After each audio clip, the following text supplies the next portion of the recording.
We now know when Prime Minister Mark Carney will reveal his new inner circle for leading Canada. Carney will name his first cabinet since the election this coming Tuesday. His ministers are set to be sworn in during a morning ceremony at Rideau Hall. Defining that front bench is an important step towards one of his government's top priorities, talks with the U.S. officials on a trade deal and a security deal and the removal of tariffs. So where do negotiations stand after the meeting with the U.S. president on Tuesday? Kirsten Hillman is Canada's ambassador to the United States, and she joins me now. Ambassador, it's good to see you again. Thank you for joining us today. I'm very happy to be with you. Thanks for having me. Help me understand where we are right now after this meeting in the Oval Office. Like, what are the next steps? What are the next conversations between Canada and the United States to try to resolve this conflict?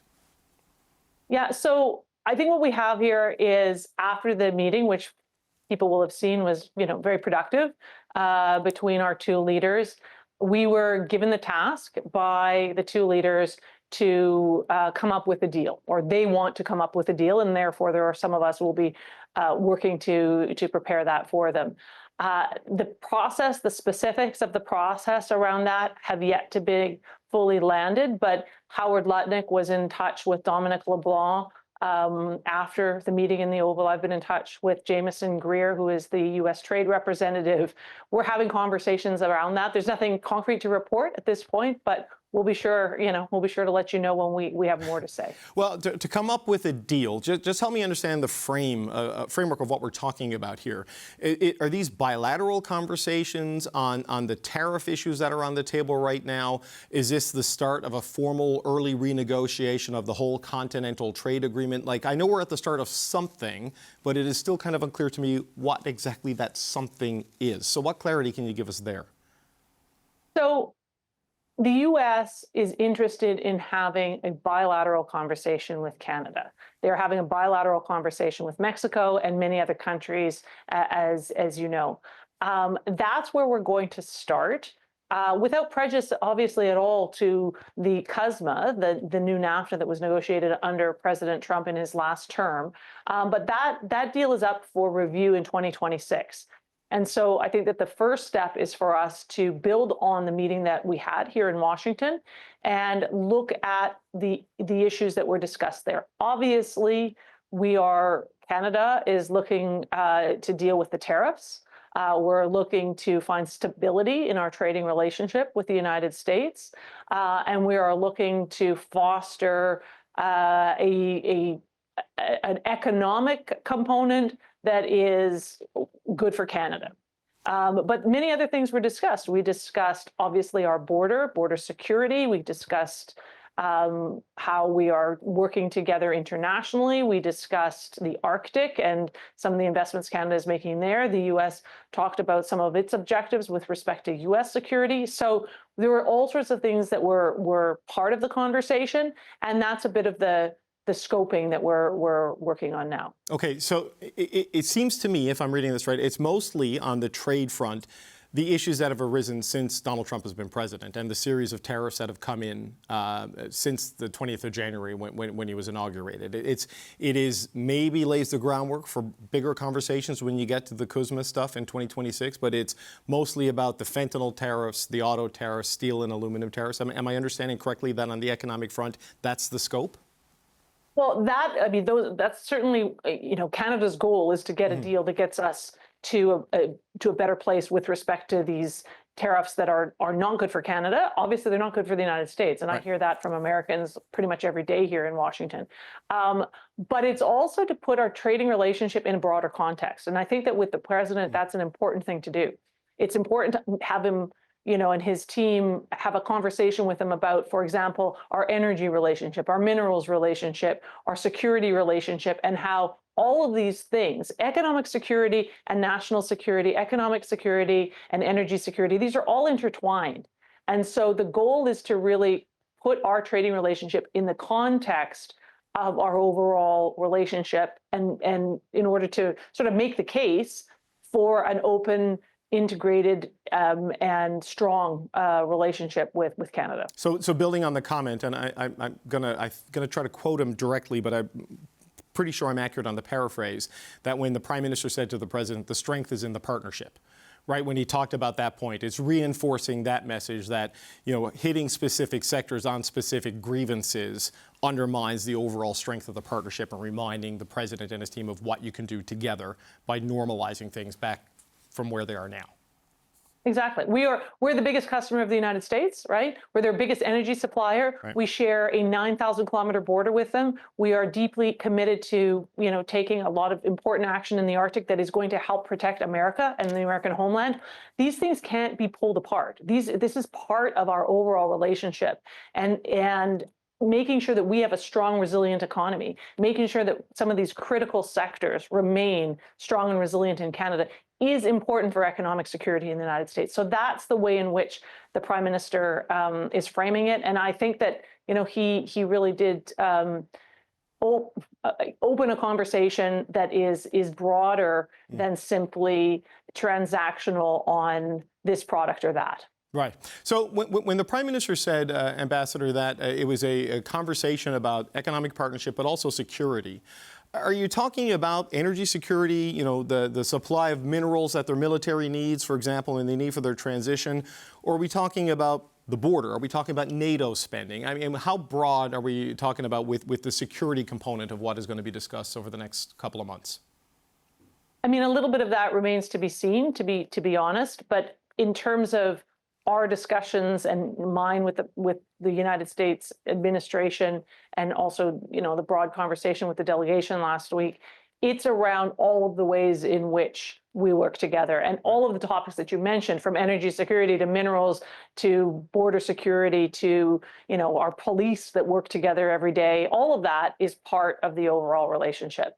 How much of that plays into a deal per se, I think that remains to be seen, and it doesn't necessarily need to. The point is that all of those ways in which we work together underpin U.S. economic security, U.S. national security, U.S.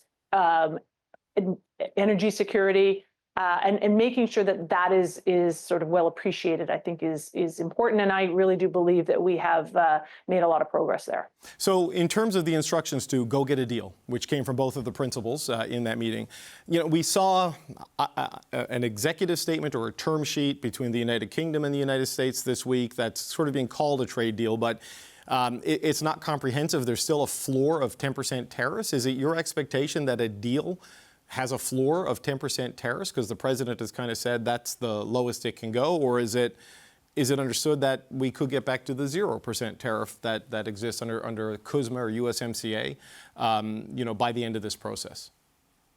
Yeah, again, the process lays out ahead of us, so it's hard to make a concrete prediction at this point. I think what I can say is that that's the UK's deal, and that's a deal that the UK feels is good for the UK.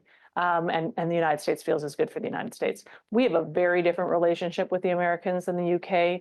We sell more to the US than the UK, France, China, and Japan combined. We have a border. We are their number one energy supplier.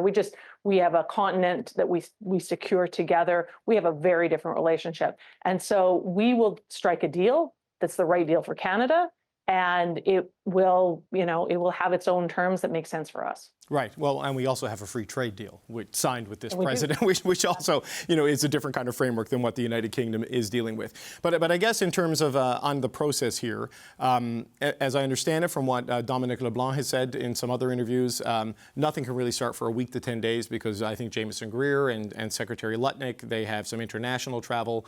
And while we know who the government is going to be, we don't yet have the full cabinet list, right? And so things can't lock in until that happens. Am I understanding correctly here that once you find out who is handling trade, foreign affairs, and finance and security on a permanent basis, that's when we start to get more clarity on this? Is that how we should view it? Well, I think you're probably best to take your answer from Minister LeBlanc on that rather than me. He's probably closer to those kinds of deliberations. But I think that it's not like we're not doing preparations. Obviously, we're preparing. And as I say, we have open lines of communication with the key players in the U.S. administration. And honestly, getting ready is often the most important part of launching this kind of conversation. So that's what we're up to. The tone in the meeting, because we were both in the Oval Office, though I obviously wasn't there for the private part. The tone in the public part seemed a lot better than I think a lot of people were expecting, based on there was like a social media post right as Mark Carney was arriving at the White House, and people were like, uh-oh, where is this going to go? But the praise afterwards from the president was notable, and the sort of the tension that had been there between the two countries seems to have been lowered. How do you view it, having been in the meetings, about where the relationship is right now, especially at the leader-to-leader level, which seems very important with a president like Donald Trump? I think that there was what you saw in public is exactly what the tone that it happened in private, very professional, very serious, but also a certain amount of, I don't know if warmth is the right word, but cordiality and friendliness. The president is clearly interested in working with the prime minister, and I think that is a very important for Canada. It doesn't mean that there won't be ups and downs. I think everybody recognizes that these are challenging issues. We won't always agree. This is an administration that has sometimes a pretty communication style, let's just put it, that is not the same as we have in Canada. Mm-hmm. So I think we just have to be prepared for that. But there's no question that the president and the prime minister left that meeting with a common view that there is a path forward for us to have discussions that will be successful and good for both countries. Again, we'll hold out for the right deal, the one that makes sense for Canada. There will probably be ups and downs getting from here to there, but it was a really good first step. I know you want to hold out to get the right deal, but there is a bit of a time pressure. I think for people in the affected sectors, steel and aluminum, auto, the jobs report today, not good. 31,000 jobs lost to manufacturing, unemployment near 7% nationally. I mean, that puts some pressure to move quickly, I would presume. So how do you balance those competing desires there? Well, I think it's an assessment. It's an assessment step by step. Is obviously we want the best deal for Canadians, and obviously we want to get them back into a place of stability where they are reestablishing some of these markets and reestablishing these jobs. No question about it. Obviously, this is job one. But you also have to put together an arrangement that is going to allow that to persist, right, and to get us into a more stable place for the longer term, or at least the term of this president. That would be a secondary goal. So it's impossible to say in the abstract. This is not something it's going to be a balance as we go forward, an assessment at every step. Is this deal good enough? Is this what we need, or will we need to be keeping going until we can move it a little further along? These are it's sort of the nature of any negotiation. Right. Okay, so the conversation on the partnership begins soon in earnest, so the preparation is happening right now. It seems as though the conversation on sovereignty may be over. I know it came up in the public component of the Oval Office, where the president reiterated his idea that Canada as a 51st state is a good idea, but since then, his ambassador, Pete Hoekstra, told the National Post that the issue is done for the president. He may still talk about it as a great idea, but it's not something they seem intent on pursuing. Was that the impression you came away with after the Oval Office meeting? I think both sides, stated their position, said their piece. And part of what the president said was it takes two to tango. So I think that kind of speaks for itself, because one side is not interested in that dance. Okay, one last question, Ambassador, because I know I've got to let you go. The Ambassador Hoekstra has also raised Canada's digital service tax as a potential issue. Is that something you understand to be on the table in this conversation? Because I think the tech companies are supposed to start paying it next month, I believe. Is this something that's part of the conversations that you'll be having going forward? We're going to have to see. Okay. We're going to have to see. I don't think that we know the total framing yet, but we'll let you know when we have something to say. Okay, Ambassador Kirsten Hillman, thank you and good luck. Appreciate your time. Thank you so much. Good to be with you.